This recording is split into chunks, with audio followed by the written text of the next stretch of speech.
South Africa's Bafana are set to face Zambia on November 14, 2025, in what's officially billed as an international friendly. But let's be honest, nothing about South Africa versus Zambia has ever been friendly. It's the kind of matchup where handshakes before kickoff are just a formality before both sides start kicking each other's dreams. Coach Hugo Broos calls it part of his AFCON 2025 preparations, but to fans, it's another chapter in a long, emotional football rivalry that's been simmering since the 1990s.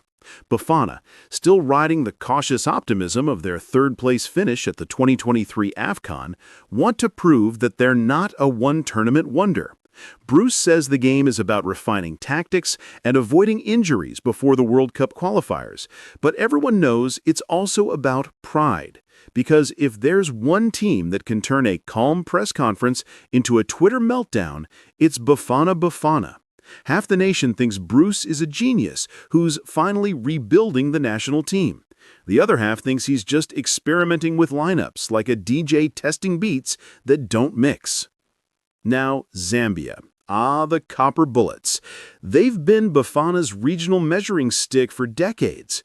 Back in the 1990s, when Bafana were still basking in their 1996 AFCON glory, Zambia were that stubborn neighbor who always showed up uninvited and left with your bragging rights.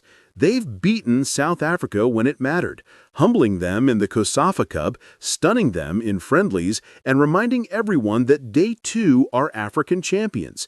The 2012 AFCON title still shining in their memory, born from tragedy and triumph.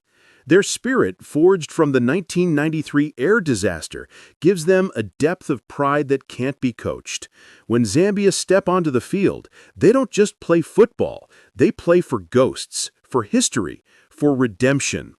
That's what makes this so much more than a warm-up game.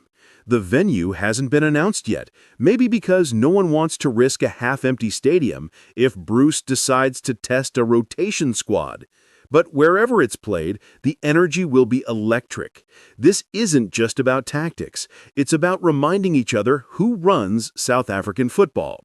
Zambia want to reclaim that old dominance. South Africa want to prove they've evolved beyond inconsistency and heartbreak.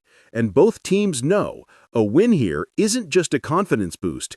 It's a psychological weapon heading into the Africa Cup of Nations in Morocco on December 21.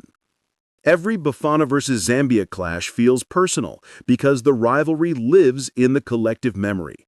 The 2009 COSAFA Cup final loss, the 2018 friendly defeat, and the endless back and forths over who's really progressing. It's football diplomacy at its rawest. You'll see tackles that could be classified as border disputes, coaches pacing like diplomats, and fans arguing like it's parliament. It's passion, pride, and pressure, all in 90 minutes. So come November 14th, expect more than a friendly. Expect fireworks disguised as football. Expect two nations trying to outshout, outplay, and outlast each other in a dance they've perfected over decades. Broos will call it preparation. The fans will call it redemption. And when the final whistle blows, either Zambia will sing louder or Bafana will finally convince us that this steady progress is more than just motivational talk. Either way, South Africa wins, because few rivalries burn as beautifully as this one.